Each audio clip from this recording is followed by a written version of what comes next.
ሰላም ጤና ይስጥልኝ እንዴት ናችሁ? ዛሬ አንድ ወሳኝ ነገር ይዤላችሁ መጥቻለሁ። በህይወታችን የተለያዩ ውሳኔዎችን እንወስናለን። ውሳኔ ከመወሰን ጋር የተያያዘ አንድ ሁሌም ልናስተውለው የሚገባ መሰረታዊ ችግር ነው። ጥሩ የሆነ ውሳኔ እንዳንወስን ወይም ደግሞ ውሳኔ መወሰን ባለብን ጊዜ ወስነን ማግኘት ያለብንን ነገር እንዳናገኝ የሚያደርገን አንድ ነገር ነው የምናወራው። አናላይሲስ ፓራላይሲስ ይባላል። አናላይሲስ ፓራላይሲስ ምንድን ነው? መሰረታዊ ምክንያቶቹ ምንድን ናቸው? በህይወታችን ምን አይነት ኮንሲኮንሶችን ወይም መጥፎ ነገሮችን ሊያመጣብን ይችላል? በመጨረሻም ደግሞ መፍትሄው ምንድን ነው የሚለውን እነዚህን አራት ነገሮች አንድ በአንድ እናያለን ማለት ነው። የመጀመሪያው አናላይሲስ ፓራላይሲስ ምንድን ነው? አናላይሲስ ፓራላይሲስ ማለት አንድ ውሳኔ የሚፈልግ ጉዳይ ለረዥም ጊዜ ውሳኔ ሳንሰጠው ለረዥም ጊዜ ካቆየ ነው ይህን አናላይሲስ ፓራላይሲስ እንለዋለን። መሰረታዊ ምክንያቶቹ ምንድን ናቸው? አናላይሲስ ፓራላይሲስ የሚያመጡት ወይም ደግሞ አንድን ጉዳይ ውሳኔ ሳንሰጥበት ለረዥም ጊዜ እንዲቆይ የሚያደርጉ መሰረታዊ ምክንያቶቹ ምንድን ናቸው የሚለውን ስናይ የመጀመሪያው ነገሮችን በከፍተኛ ስታንዳርድና ጥራት ያለምንም ስህተት ማከናወን መፈለግ ነው፣ ወይም ይሄ ፐርፌክሽኒዝም የሚባለው ማለት ነው። መቼም ሰው ስለሆንን 100% ምንም አይነት ስህተት የሌለው እንከን የለሽ የሆነ ስራ መስራት አንችልም። ነገር ግን እንደዛ ማድረግ የምንችል እየመሰለን አንድን ጉዳይ ወይም ውሳኔ የሚፈልግ ጉዳይ ውሳኔውን መስጠት ባለብን ጊዜ ውሳኔ ሳንሰጥ ለረዥም ጊዜ እናቆየዋለን ማለት ነው። ይሄ ነው። ሁለተኛው የተሳሳተ ውሳኔ መወሰንን መፍራት ነው። ፊር ኦፍ ፌለር ልንለው እንችላለን። ምናልባት የምንመርጣቸው ነገሮች ሁለትና ከዛ በላይ ከሆኑ የተሳሳተውን ውሳኔ የተሳሳተውን ምርጫ ብመርጥስ የሚል ስጋት ሁሉንም እንዳንመርጥ አስሮ ሊያቆየን ይችላል ማለት ነው። ፋይናሊ ግን ከሁለቱም ሳንሆን ነው የምንቀረው ማለት ነው።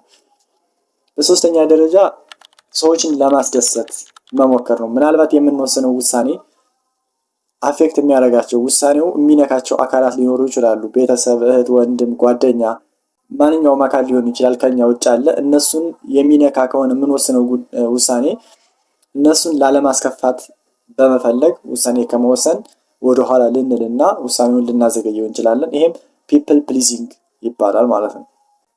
ሌላው አማራጮቻችን ሲበዙ ነው። ውሳኔ የሚወስነው ጉዳይ ብዙ አማራጮች ያሉት ከሆነ አሁንም ለመወሰን ልንቸገር እንችላለን። የትኛውን መምረጥ እንዳለብን ግራ ሊገባንና ረዥም ጊዜ ሊወስድ ይችላል። ሌላው ቱማች የሆነ አላስፈላጊ ኢንፎርሜሽን፣ ከልክ ያለፈ ብዙ ኢንፎርሜሽን ካለን በምንወስነው ጉዳይ ዙሪያ ያን ኢንፎርሜሽን ፕሮሰስ አድርጎ ውሳኔ ላይ መድረስ ሊከብደን ይችላል። በቀጣይ ደግሞ ኮንሲኮንሱ ምንድን ነው? አናላይሲስ ፓራላይሲስ ወይም ደግሞ በአንድ ጉዳይ ለጉዳዩ ውሳኔ ሳንሰጠው ረዥም ሰዓት መቆየቱ ምን አይነት ኮንሲኮንስ በህይወታችን ያመጣል የሚለውን እናያለን። የመጀመሪያው ኦፖርቹኒቲዎች ያመልጣሉ። አንዳንድ ጉዳዮች እስከሆነ ጊዜ ውሳኔ ካላሳለፍንባቸው ድጋሚ በህይወታችን ተመልሰው የማይመጡና የማናገኛቸው ሊሆኑ ይችላሉ። ስለዚህ እነዛን ኦፖርቹኒቲዎች ድጋሚ ላናገኛቸው ለአንድና ለመጨረሻ እናጣቸዋለን። ሁለተኛው ታይም ነው። አንድን ጉዳይ ዛሬ ላይ ስናደርገው እና ከአንድ ወር በኋላ ከ6 ወር ከዓመት በኋላ ስናደርገው ኮምፕሌትሊ ዲፈረንት ነው እና ጊዜያችን እናጣለን። ፋይናንሻል ኮስትም ይኖረዋል። ኮንፊደንስ ይቀንሳል። ኢኖቬሽን እና ክሬቲቪቲ በከፍተኛ ሁኔታ ይቀንሳል። አንድ ሰው ራሱን ለስህተቶች ወይም ደግሞ ሪስክ ለመውሰድ ክፍት የሚያደርግ ከሆነ አዲስ ነገር ለማግኘት የሆነ ነገር አዲስ አሰራር አዲስ መንገድ ለመፍጠር እድል ይኖረዋል። በነገራችን ላይ ምንም የማይሞክር ሰው አዲስ ነገር አይማርም፣ አዲስ ነገር መፍጠር አይችልም ማለት ነው። በሌላ በኩል ከኤክስፒሪየንስ ልንማር የምንችልበትን ምርጥ እድል እናባክናለን። የሰው ልጅ በብዙ መንገድ ትምህርት ቤት ገብቶ ብዙ ነገር ሊማር ይችላል። ነገር ግን ህይወት የምታስተምረው ነገር ከሁሉም የበለጠ ነው። በህይወታችን ውሳኔዎችን ለመወሰን በፈራን እና በዘገየን ቁጥር ይሄ ከኤክስፒሪየንስ የሚገኘውን በጣም እውነተኛ የሆነውን ትምህርት የማግኘት እድላችን እየቀነሰ እንደሚሄድ ማሰብ አለብን ማለት ነው። ሪግሬት ሊያመጣ ይችላል። ሌላው ነገር አንዳንድ ውሳኔዎች ቅድም እንዳልኩት ተመልሰን የማናገኛቸው ከሆኑ እንደዚህ አድርጌ ቢሆን ይሄኛውን መርጬ ቢሆን ወስኜ ቢሆን ብለን እንድንጸጸት ልንሆን የምንችልበት እድልም አለ ማለት ነው። ፋይናሊ መፍትሄዎቹ ምንድናቸው የሚለውን እናያለን። የመጀመሪያው ነገር አማራጮቻችን ማጥበብ ነው። በተቻለ መጠን ቱ ዘ ሚኒመም ማጥበብ። ለምሳሌ 10 አማራጮች ከሆኑ ያሉን 10ሩ ላይ ከመታገል መጀመሪያ ወደ 5 እንቀንሳቸዋለን። ከዛ ወደ 3 ወደ 2 እያደረግን እናጠባቸውና ያሉን አማራጮች ቁጥራቸው በቀነሰ ቁጥር ትክክለኛ ውሳኔ ለመወሰን አንቸገርም። ጥሩ ውሳኔ ለመወሰን ውሳኔ በፍጥነት ለመወሰን አንቸገርም ማለት ነው። ሁለተኛው ለእያንዳንዱ ውሳኔ ዲድላይን ማስቀመጥ ነው። አንድ ውሳኔ የሚያስፈልገው ጉዳይ ወደ ህይወታችን ሲመጣ እስከዚህ ጊዜ 1 ሳምንት ሰጠውና አስብበታለሁ። ከዛ በኋላ ግን ስለዛ ጉዳይ ማሰብ አልፈልግም። ዲድላይን እናስቀምጥለታለን። ዲድላይን ካላስቀመጥንለት ከሚገባው በላይ ጊዜ ሰጥተነው ጊዜያችን ልናባክንበት እንችላለን ማለት ነው። ሌላው ነገር ቤስት እንጂ ፐርፌክት የሚባል ውሳኔ እንደሌለ ማወቅ አለብን። በህይወታችን ውሳኔ ስንወስን ሁሉም ውሳኔዎች ፐርፌክት አይደሉም። ሁሉም ውሳኔዎች ማለት ነው የቀረቡልን አማራጮች በሙሉ ሁሉም ፐርፌክት አይደሉም። ከዛ ውስጥ ቤስት የሚባለውን መውሰድ ነው።